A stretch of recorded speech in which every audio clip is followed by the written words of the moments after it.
एक साल में 254, 2 साल में काफ़ी अच्छे रिटर्न और 3 साल की बात करें 336% के रिटर्न देके इस कंपनी ने अपने इन्वेस्टर को किया है खुश। ऐसा क्या काम कर रही है कंपनी, समझने की कोशिश करेंगे। क्या फंडामेंटली चेंज हो रही है, क्या कुछ गवर्नमेंट की तरफ से सपोर्ट मिल रहा है, हर एक चीज़ को कवर करने वाले हैं इस वीडियो में। We are talking about Dwarikesh sugar industry company के बारे में। शुगर कंपनी है तो आप इस चीज़ को समझ पा रहे होंगे। सो विल कवर कंपनी के बारे में, about the company services, financial, कितने मजबूत हैं, कितने वीक हैं, share holding pattern, at last will cover valuation also. So let's begin with about us. अगर हम कंपनी की बात करें, कंपनी का जो पेरेंट ऑर्गेनाइजेशन है जिस नाम से है Dwarikesh sugar industry limited. Company जो फॉर्म हुई थी 1993 में फॉर्म हुई थी। 1993 में बनने के बाद इस कंपनी का जो आईपीओ आया था 2004 में आया था, और जब इसका आईपीओ आया था अच्छा खासा ओवर सब्सक्राइब हुआ था उस वक्त भी। अगर हम बात करें प्रेजेंट में, इस कंपनी के जो मैनेजिंग डायरेक्टर हैं श्री बी माहेश्वरी जी हैं, और एनएससी सिंबल इस कंपनी का है द्वारिकेश। लेट्स समझने की कोशिश करें कंपनी किस तरह से काम करती है। यहाँ से शुरू करते हैं फर्स्ट पॉइंट। तो यहाँ से अगर देखने की कोशिश करें द्वारिकेश शुगर इंडस्ट्री, इसका जो मेन काम है इंगेज्ड है मैन्युफैक्चरिंग ऑफ शुगर, वहाँ पे इसका काम है, और उससे रिलेटेड जितने भी प्रोडक्ट होते हैं एलाइड प्रोडक्ट, ये वो कंपनी मैन्युफैक्चर करती है, फर्स्ट काम।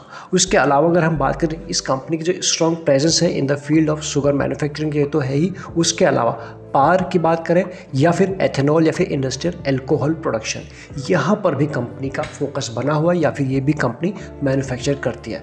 नेक्स्ट अगर हम बात करें क्यों ऐसी यही कंपनी या फिर और भी शुगर कंपनी की बात करें इतने अच्छे रिटर्न पास में दिए हुए और 1-2 साल दे सकते हैं, इसके पीछे की ये जो लाइन आप देख सकते हो, इसको जरा ध्यान से पढ़िएगा और समझिएगा और अच्छे से इसके ऊपर रिसर्च कीजिएगा। क्योंकि गवर्नमेंट का जो फोकस बना हुआ है वो गवर्नमेंट ने टारगेट दे रखा है इन सभी शुगर कंपनीज को कि उनको 20% एथेनॉल ब्लेंडिंग प्रोड्यूस करनी है, यानी वहाँ तक टारगेट दे चुका है कि आपको इतना बढ़ाना है, और जिसका यूज़ होगा पेट्रोल के साथ। आप इस चीज़ को जानते हो, और इस टारगेट के लिए टाइमलाइन दी है 2023 तक का। तो यहाँ से इन कंपनीज़ के लिए काफ़ी बेनिफिशियरी हो सकता है, हो रहा है, क्योंकि गवर्नमेंट का जो फोकस है वो थोड़ा सा कि जो इंपोर्ट हम चीज़ों को करते हैं उन पे कम किया जाए, और अपनी घरेलू जो कंपनीज़ हैं जो इस चीज़ को बनाने में सक्षम है उनको थोड़ा सा टारगेट दिया जाए, उनको थोड़ा सा काम दिया जाए, सो दैट हम थोड़ा इंपोर्ट कम कर पाएँ और उस पैसे को बचा पाएँ। तो ऐसे में इन जैसी कंपनीज़ यानी शुगर कंपनीज़ के लिए काफ़ी बेनिफिशियरी हो जाता है ये काम। करंट की अगर हम बात करें तो करंट की बात करें, ये जो अगर एथेनॉल ब्लेंडिंग जो लेवल है अभी है 7.2 के आसपास, और गवर्नमेंट ने टारगेट जो दिया हुआ है वो है 20%। तो आप समझ सकते हैं इन जैसे प्लेयर को काफ़ी बड़ा ये बड़े बेनिफिशियरी है इस चीज़ का। तो ऐसे में यही वो रीज़न है मेन जिसकी वजह से इस कंपनी ने इतना अच्छा रिटर्न दिया। सिर्फ इसी की बात नहीं करें, फिर चाहे हम बलरामपुर चीनी की बात करें, पराज इंडस्ट्री की बात करें, या फिर कोई और भी कंपनी की बात करें, ये वो टॉप के कंपनीज के नाम पहले निकल के आते हैं। जैसा कि हमने देखा इस कंपनी का जो काम है तीन सेगमेंट में कंपनी काम करती है। एक तो शुगर में, तो वहीं से इसका सबसे ज़्यादा जो रेवेन्यू निकल के आता है वो है 80% के आसपास का रेवेन्यू शुगर मैन्युफैक्चरिंग से आता है। उसके अलावा जो पार है वहाँ से 13%, एंड उसके बाद जो बचता है एथेनॉल की बात करें, इंडस्ट्रियल अल्कोहल की बात करें, उस बिजनेस से 7% के आसपास का इस कंपनी का रेवेन्यू आता है। तो ये है इसके रेवेन्यू ब्रेकअप।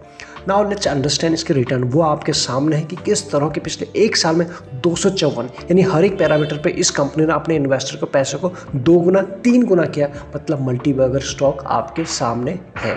इसके बाद अगर हम बात करें 2 साल में 182 और 3 साल में 336% के रिटर्न, जिसे आप काफ़ी शानदार कह सकते हैं, कहना भी चाहिए। नाउ लेट्स फोकस करते हैं। एक रीज़न तो आपने देखा कि गवर्नमेंट की तरफ से ये है जो इन कंपनीज़ को एक काम है 20% तक का लेवल तक पहुंचने का। अब समझने की कोशिश करते हैं बाकी दूसरा रीज़न क्या है। वो है इसके फंडामेंटल्स कितने मजबूत हैं, हाउ स्ट्रॉन्ग, लेट्स अंडरस्टैंड। मार्च से लेकर दिसंबर तक का डेटा आपके सामने है, यानी 2021 का कंप्लीट इतिहास आपके सामने है। सेल से शुरुआत करते हैं, आपके सामने चाहे तो आप ग्राफ के फॉर्म में देख लीजिए। मार्च में था 600, फिर उसका डिप आई, एक भारी डिप आई जून में, उसके बाद कुछ रिकवरी शुरू हुई, और तो वापस से अभी ये जो इसके सेल्स है मार्च के लेवल पे आते हुए नज़र आ रही है 600 के आसपास।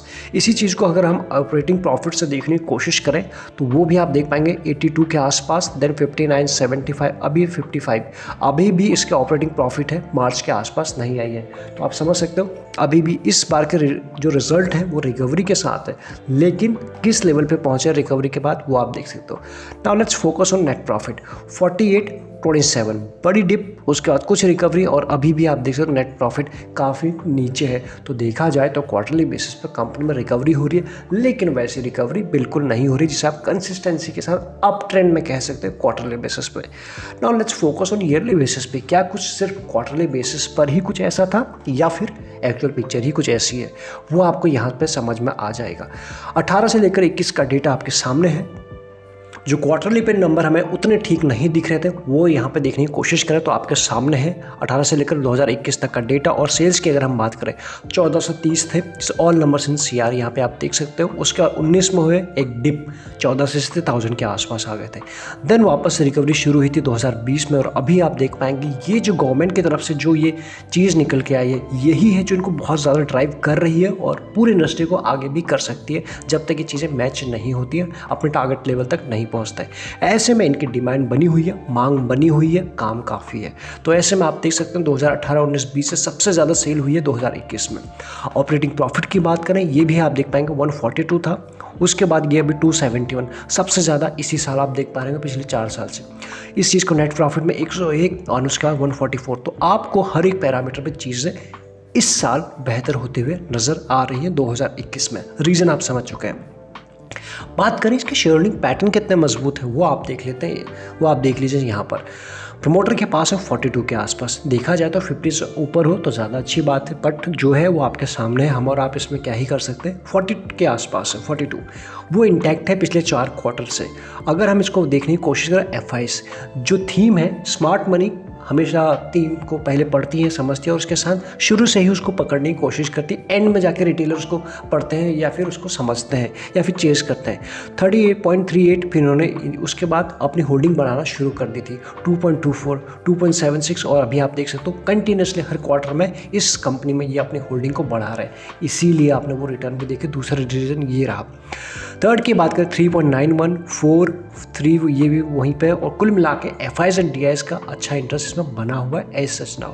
लेकिन सबसे ज़्यादा अगर हम बात करें इस कंपनी में एफआईज डीआईज प्रमोटर्स ज़्यादा, वो है पब्लिक की बात करें 53 से इंटरेस्ट के आसपास बना हुआ है। अभी जाके इस क्वार्टर में कुछ जो रिसेंट में करेक्शन रहा होगा उसी बीच में प्रॉफिट बुकिंग की है।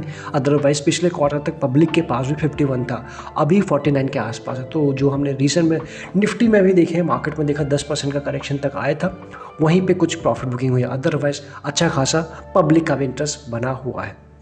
प्रमोटर की बात करते हैं, प्लेजिंग कुछ नहीं रखी है, 0 है, जो हमारे लिए एक अच्छी बात हो जाती है। नेक्स्ट अगर हम बात करें इन सब के बाद एफआईज डीआईज का हमने एक्शन देखा, उनका इंटरेस्ट देखा। टॉप म्यूचुअल फंड की बात करें, एक म्यूचुअल फंड जो इस कंपनी में इन्वेस्टेड है उसका नाम है DSP small cap direct plan growth, 0.60% का इंटरेस्ट है। ये है ये म्यूचुअल फंड जो अभी इन्वेस्टेड है। इसके अलावा अगर हम बात करें सारे इंपॉर्टेंट लिंक्स की बात करें टेलीग्राम का या फिर अगर आपके पास डीमैट अकाउंट नहीं है, सभी आपको डिस्क्रिप्शन में मिल जाएंगे। लगे यूजफुल तो आप ज्वाइन बटन भी कंसिडर कर सकते हो, आपको इजीली चैनल के ऊपर मिल जाएगा। यहाँ पे देखने की कोशिश करें इस कंपनी ग्रोथ और प्रॉफिट किस परसेंटेज में आ रही है। हम परसेंटेज की बात करें कि जैसे बोलते हैं ना कितने परसेंटेज से आप बढ़ रहे हो, क्या ग्रोथ आई है, वही अगर हम बात करें 5 साल में इस कंपनी की जो सेल्स ग्रोथ रही है वो रही है 18%, 3 साल में 9 के आसपास और 1 साल में 38। तो आप समझ सकते हो जो डिप जा रही थी नंबर्स के फॉर्म में भी देखा, वापस ये वापस आ चुके और इसके पीछे स्ट्रॉन्ग रीज़न भी है। दूसरी अगर हम बात करें इसकी प्रॉफिट ग्रोथ कैसी रही है, 19 के आसपास ये माइनस में चले गई थी इस कंपनी की प्रॉफिट ग्रोथ, वो जाकर रिकवर हो चुके 25। तो अभी तो पिछले 1 साल का डेटा देखें तो वहाँ पर तो अच्छा है। इसके बाद अगर हम बात करें ROE और ROC, ये 2 भी काफ़ी इंपॉर्टेंट पैरामीटर होते हैं किसी कंपनी को चेक करने के लिए। सिर्फ 2 ही नहीं और भी कई होते हैं, उनमें से ये 2 एक है। 5 साल में इस कंपनी के जो ROE रहा है 34 स्ट्रॉन्ग, 3 साल में 19 स्ट्रॉन्ग, 1 साल की बात करें अभी भी अच्छा ही है, 20 से थोड़ा नीचे है लेकिन इसे आप अच्छा ही बोल सकते हैं। अगर हम ROC की बात करें तो आप यहाँ पे देख पाएंगे दिस वन 17, 12, 13, यहाँ पे थोड़ा सा आपको वीकनेस आते हुए नज़र आ रही है। जो अगर ये सारे नंबर 20+ होते तो हम कहते हैं बहुत बढ़िया है, लेकिन अभी भी ये एवरेज टू ओके की कैटेगरी में आ रहा है, वीकनेस की कैटेगरी में बिल्कुल नहीं है। इन सब के बाद जो इस कंपनी में हमें बिल्कुल अच्छी नहीं लगी वो है ये लाल निशान, यानी कि हम डेट टू इक्विटी रेशियो की बात कर रहे हैं। 1 से ऊपर इसका वो डेट टू इक्विटी रेशियो पहुंच चुका है, जो अपने आप में अच्छी बात नहीं होता है for a long term investor या फिर आप एक साफ़ सुथरी कंपनी देखना चाह रही है तो। क्योंकि इस कंपनी कंपनी के पास जो डेट है 606 करोड़ के आसपास है, रफली बात करें 607 करोड़ के आसपास। इसी के कंपेयर करें इसी के साथ कैश कितना है 1 करोड़ के आसपास, तो आप समझ सकते हो डेट काफ़ी है। ऐसी कंपनीज में अगर हम लॉन्ग टर्म के लिए इन्वेस्ट करते हैं तो सोचना पड़ता है, लेकिन जब मार्केट में कोई थीम आती है, गवर्नमेंट का सपोर्ट आता है, तो थीम प्ले करने के लिए उस वक्त हम किसी भी कंपनी में कर सकते हैं ट्रेडिंग। तो हम किसी भी कंपनी में किसी भी कंपनी के शेयर में कर सकते हैं। ये एक चीज़ आपके सामने होनी चाहिए। Now let's focus on the valuation part. आज के ट्रेडिंग के बाद जो इस कंपनी की डिलीवरी हुई है 37% की हुई है, ये आपके सामने है। और बाकी चीज़ें के ऊपर अगर हम बात करें, यहाँ पे इंडस्ट्री पी है 15.83 के आसपास, ये आपको उससे नीचे मिल रहा है। यहाँ पे एक ठीक है, प्लस इंट्रिंसिक वैल्यू होती है हर एक शेयर की, ये इस वक्त अपने इंट्रिंसिक वैल्यू से नीचे मिला है, that is second positive thing. ये एक अच्छी चीज़ है। ईपीएस की बात करें पुअर है, 7.64 के आस पुअर है, लेकिन जो अच्छी बात है वो है डिविडेंड यील्ड 1.27 के आसपास है। ऐसे में हमने मिक्स चीज़ें इसमें देखी, कुछ पैरामीटर पे कंपनी अच्छा काम करी है, कुछों पे जो सबसे ज़्यादा हमारा फोकस रहता है वो डेट क्या है, डेट इक्विटी क्या है, फ्री कैश फ्लो क्या है, कंपनी का कैश फ्लो कितना आ रहा है, ये सारी चीज़ों के ऊपर है। तो वहाँ पे कंपनी वीक नज़र आ रही है एज ऑफ नाउ।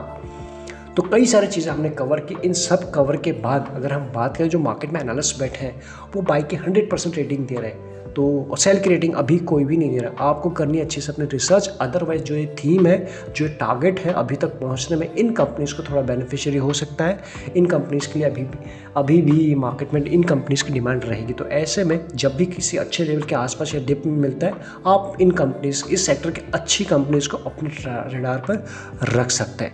बाकी तो सारे लिंक्स आपको डिटेल में मिल ही जाएंगे इस वीडियो में। इतना ही, डिस्क्रिप्शन एक बार चेकआउट ज़रूर कर लीजिएगा एग्जिट करने से पहले। अगर आपको वीडियो ठीक लगता है तो बिल्कुल चैनल को लाइक कर सकते हैं, सब्सक्राइब कर सकते हैं, हमें अपना रिएक्शन दे सकते हैं, मोटिवेट कर सकते हैं। Thank you so much.